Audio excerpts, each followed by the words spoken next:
기초 물리학. 이번 시간에는 에너지 보존과 일률에 대해 학습하겠습니다.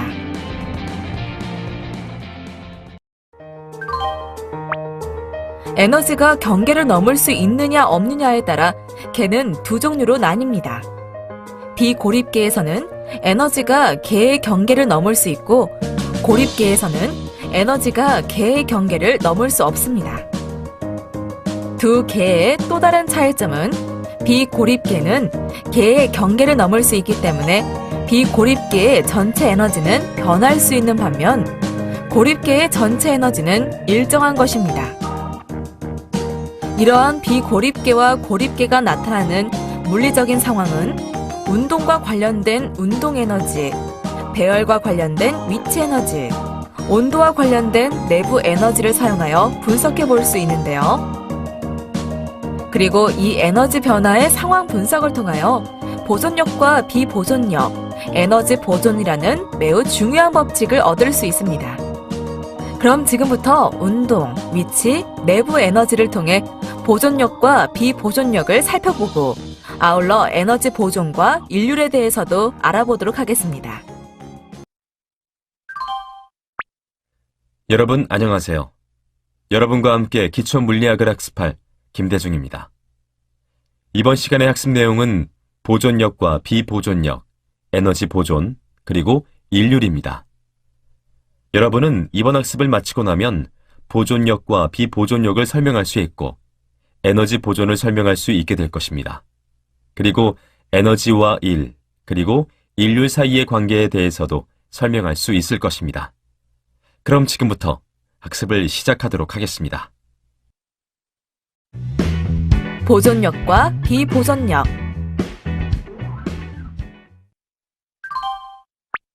이번에는 계가 가질 수 있는 에너지 중에 하나인 내부 에너지에 대해 알아보겠습니다. 책이 무거운 탁자의 표면에서 오른쪽으로 미끄러져 움직이다가 마찰력에 의해 멈추게 되는 경우를 생각해 봅시다. 마찰이 있는 표면에서 미끄러질 때의 일상 경험으로부터 아마도 책이 미끄러진 후 표면이 다소 따뜻해졌을 것이라 짐작할 수 있을 것입니다. 또는 여러분의 두 손을 마주 문질러 보면 알 수 있을 텐데요. 즉, 표면의 한 일은 속력을 증가시키거나 혹은 계의 배열 상태를 변화시키는 대신 표면을 따뜻하게 하는 데 사용됩니다. 이렇게 계의 온도와 연관된 에너지를 내부 에너지라고 하고 EINT라고 나타냅니다. 이 경우 표면의 한 일은 계로 전달된 에너지이기는 하지만 운동 에너지나 위치 에너지가 아닌 내부 에너지로 나타납니다. 자, 다음 그림을 봐주세요. 그림 A에서 책과 탁자 표면을 합한 것을 계라고 생각해 봅시다. 처음에는 책이 움직이고 있으므로 계에는 운동 에너지가 있습니다. 하지만 책이 멈추고 난 후에는 계의 내부 에너지가 증가하는데요. 이에 따라 책과 표면의 온도도 이전보다 높아지죠. 이렇게 책이 무거운 탁자의 표면에서 오른쪽으로 미끄러져 움직이다가 마찰력에 의해 멈추게 되는 경우 내부에서 마찰력이 한 일을 에너지의 변환 메커니즘이라고 생각할 수 있습니다. 이 일에 의해 계의 운동 에너지가 내부 에너지로 변환되는 것입니다. 마찬가지로 책이 공기 저항 없이 아래로 떨어지는 경우 책 지구의 계 내에서 중력이 한 일은 중력 위치 에너지를 운동 에너지로 변환시킵니다. 자, 다시 그림을 살펴보면 책이 멈춘 후의 내부 에너지가 처음의 운동 에너지와 같다는 것을 알 수 있는데요. 이것은 에너지 보존이라고 하는 중요한 법칙에 의해 설명이 가능합니다. 지표면 근처에서 아래로 움직이는 물체에 대해 다시 살펴볼까요? 중력이 물체에 한 일은 물체가 연직으로 떨어지거나 경사면을 미끄러지거나 관계하지 않습니다. 중요한 것은 물체의 고도 변화입니다. 그러나 경사면에서 마찰력에 의해 멈추는 물체의 경우 경사면에서의 마찰에 의한 내부 에너지의 변화는 물체가 미끄러지는 거리에 의존합니다. 다시 말하면 중력에 의한 일은 경로에 따른 차이가 없으나 마찰력에 의한 에너지 변화는 경로에 따라 차이가 있다는 것입니다. 이러한 경로 의존성에 따라 힘을 보존력과 비보존력으로 구분합니다. 방금 살펴본 힘 중에서 중력은 보존력이고 마찰력은 비보존력입니다. 그럼 보존력부터 자세히 알아볼까요? 보존력은 두 가지 성질을 가집니다. 하나는 두 점 사이를 이동하는 입자에 보존력이 한 일은 이동 경로와 무관하다는 것이고요. 다른 하나는 폐 경로를 따라 이동하는 입자에 보존력이 한 일은 0이라는 것입니다. 여기서 폐 경로는 출발점과 도착점이 같은 경로를 말합니다. 앞서 설명드렸듯이 중력은 보존력의 한 예이고 용수철에 매달린 물체에 작용하는 용수철의 힘 또한 보존력입니다. 지표면 근처에서 두 점 사이를 이동하는 물체에 중력이 한 일은 다음과 같습니다. 이 식으로부터 WG는 물체의 처음과 마지막 좌표에만 의존하고 두 점 사이의 경로와는 무관함을 알 수 있습니다. 더욱이 물체가 임의의 폐 경로를 이동할 때 WG는 0입니다. 물체, 용수철 계의 경우 용수철이 한 일은 다음과 같이 나타낼 수 있습니다. 이 식에 나오는 WS는 물체의 처음과 나중 좌표에만 의존하고 폐 경로에 대해서는 0이므로 용수철 힘은 보존력이라는 것을 알 수 있습니다. 계의 구성 요소 사이에 작용하는 힘에 대해 위치 에너지라는 것을 연관시켰는데 그 힘이 보존력인 경우에만 그렇게 할 수 있습니다. 일반적으로 계의 구성 요소 중 한 물체가 한 점에서 다른 점으로 이동할 때 보존력이 한 일 WC는 계의 위치 에너지의 처음 값에서 나중 값을 뺀 것과 같습니다. 예를 들어 용수철의 길이가 변할 때 용수철 힘이 한 일과 WS에 관한 식과 비교해 볼 수 있죠. 이번에는 비보존력을 알아볼까요? 보존력에 대한 두 성질을 만족하지 못하면 그 힘은 비보존력에 해당되는데요. 계의 운동 에너지와 위치 에너지의 합을 역학적 에너지라고 정의하고 다음과 같이 역학적 에너지는 운동 에너지 K와 위치 에너지 U의 합으로 나타낼 수 있습니다. 여기서 운동 에너지 K는 계의 모든 구성 요소의 운동 에너지를 포함하고 위치 에너지 U는 계의 모든 형태의 위치 에너지를 포함합니다. 계 내부에서 작용하는 비보존력은 역학적 에너지의 변화를 초래합니다. 예를 들어 책이 마찰이 있는 수평면 위를 미끄러진다면 앞에서 살펴보았듯이 책 표면 계의 역학적 에너지는 내부 에너지로 변환됩니다. 이때 책의 운동 에너지 중 일부는 책의 내부 에너지로 변환되고 나머지는 표면의 내부 에너지로 변환됩니다. 만약 여러분이 체육관 바닥에 넘어져 미끄러지면 무릎만 따뜻해지지 않고 바닥도 따뜻해지는데요. 이렇게 운동 마찰력은 계의 역학적 에너지를 내부 에너지로 변환하므로 비보존력입니다. 비보존력이 한 일이 경로에 의존하는 예로서 다음 그림을 보겠습니다. 이 그림은 책상 위의 두 점 사이에서 책을 옮기는 경우인데요. 책이 점 A와 B 사이에 파란 경로를 따라 직선으로 이동한다면 운동 마찰력에 대항하여 일을 해줌으로써 책을 등속 운동하게 할 것입니다. 다음으로 빨간 반원 경로를 따라 책을 민다고 해봅시다. 직선 경로보다 더 먼 거리를 밀어야 하므로 마찰력에 대항하여 해주는 일이 더 많습니다. 이렇게 책의 한 일이 경로에 의존하므로 마찰력은 비보존력이라 할 수 있습니다. 에너지 보존.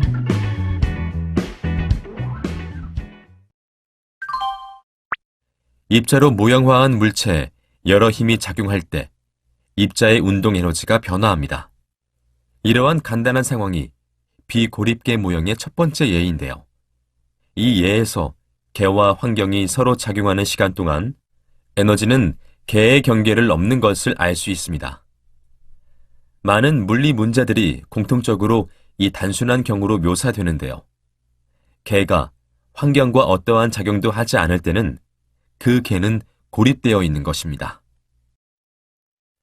비고립계의 에너지 방정식을 적용한 예로 이일운동 에너지 정리가 있습니다.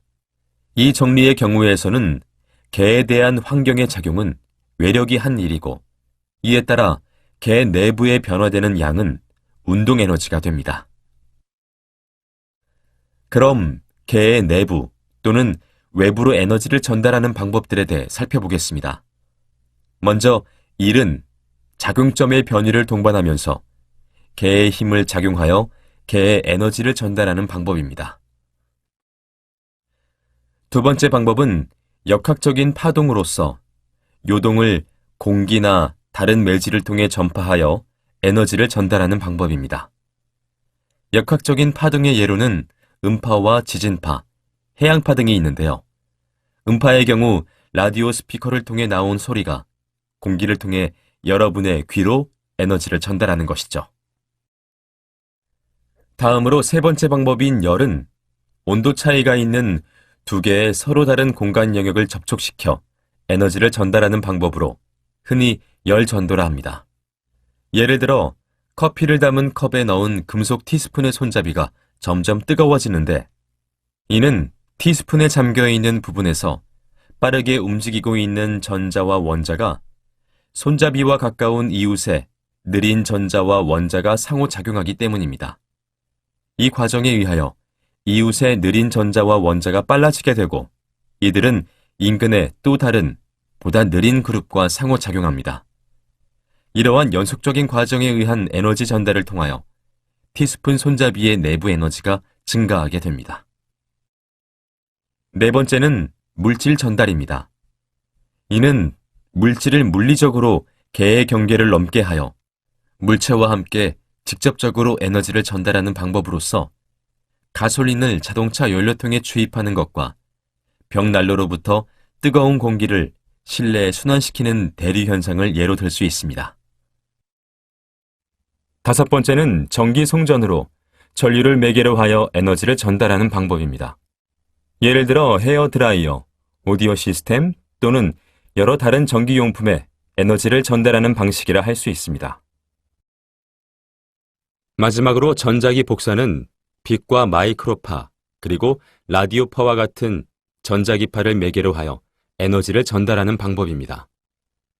마이크로파 오븐에서 빵을 굽는 것과 태양빛 에너지가 우주 공간을 통하여 지구에 전달되는 것들이 바로 이러한 예이죠. 에너지 접근법의 핵심은 에너지는 생성되지도 않고 소멸되지도 않아 항상 보존된다는 점입니다. 이러한 사실은 헤아릴 수 없는 많은 실험으로 입증되어 왔고 이것을 위배하는 것을 보여주는 어떤 실험의 결과도 없는데요. 따라서 개의 전체 에너지가 변한다면 그 이유는 오직 앞에서 나열한 에너지 전달 방법으로 에너지가 개의 경계를 넘기 때문입니다. 이 일반적인 에너지 보존 원칙을 수학적으로 표현한 에너지 보존 방정식은 개의 에너지 변화량 델타 E 시스템은 에너지 전달의 합 시그마 T입니다. 여기서 델타 E 시스템은 개 전체 에너지로서 운동 에너지, 위치 에너지, 그리고 내부 에너지 등 개에 저장 가능한 모든 에너지를 나타내고 T는 어떤 전달 과정을 거치면서 개의 경계를 넘어 전달되는 에너지 양입니다. 반면 고립계에서는 개의 경계를 넘는 어떠한 방식의 에너지 전달도 없습니다. 먼저 중력이 작용하는 상황을 고려해 보겠습니다. 책을 들면 개의 중력 위치 에너지가 저장됩니다. 이 에너지는 외부의 매체가 책을 들면서 개에 해준 일, 즉 W는 델타 UG로 계산됩니다. 이번에는 들어 올렸던 책이 원래 위치로 되돌아올 때 중력이 한 일에만 초점을 맞추어 보겠습니다. 책이 YI에서 YF로 낙하할 때 중력이 책에 한 일은 다음과 같습니다. 그리고 일 운동 에너지 정리에 따르면 책의 한 일은 책의 운동 에너지의 변화와 같습니다. 이제 위의 식의 양변을 책과 지구로 구성된 개와 관련지어 보겠습니다. 우선 우변은 다음과 같이 정리할 수 있는데요. 여기서 델타 Ug는 mgY는 개의 중력 위치 에너지입니다. 그러므로 다음과 같이 나타낼 수 있습니다. 개의 역학적 에너지는 운동 에너지 변화량과 위치 에너지 변화량의 합으로 정의되며 역학적 에너지 변화량 델타 E는 운동 에너지 변화량 델타 K 플러스 위치 에너지 변화량 델타 U입니다. 여기서 U는 모든 형태의 위치 에너지를 포함한 것입니다. 지금 고려하고 있는 개가 고립개이므로 이 식은 역학적 에너지가 보존됨을 말해줍니다. 다음 식은 개의 비보존력의 작용이 없는 고립계에 대한 역학적 에너지 보존을 표현한 식입니다. 고립계에서는 역학적 에너지가 보존되어 운동 에너지와 위치 에너지의 합은 항상 일정합니다. 일률.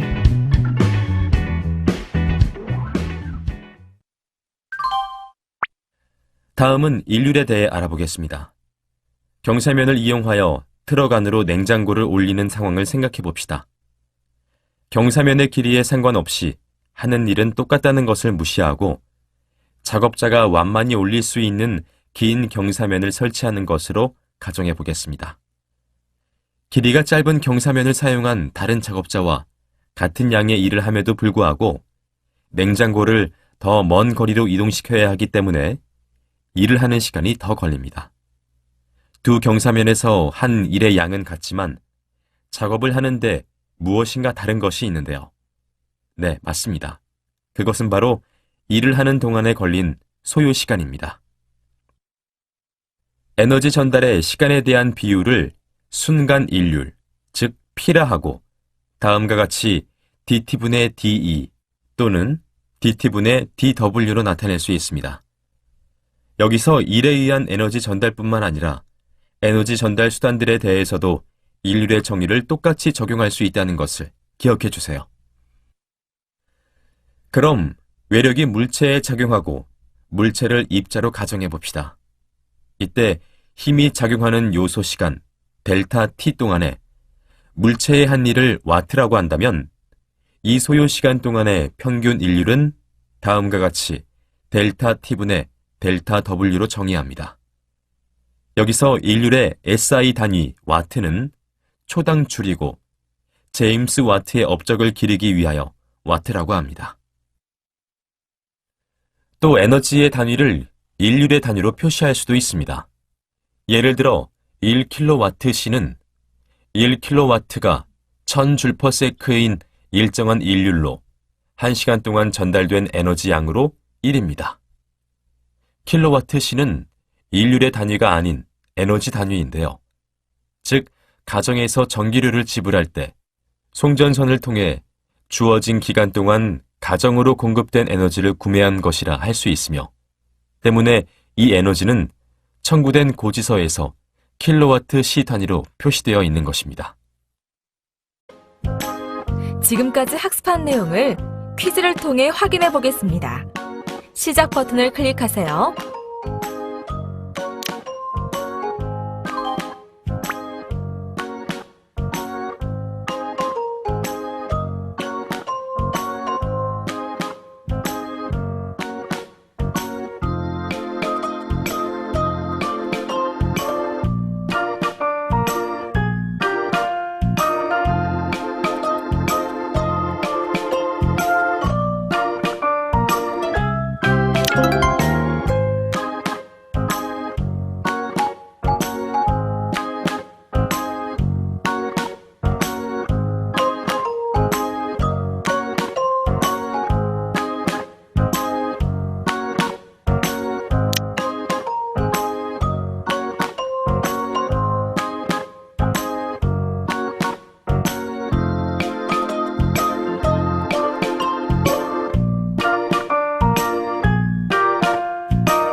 지금까지 학습한 내용을 정리해 보겠습니다. 학습을 상기하면서 내용을 확인하세요.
수고하셨습니다. 이것으로 에너지 보존과 일률에 대한 학습을 마치겠습니다. 다음 시간에는 선 운동량과 회전 운동에 대해 학습하겠습니다.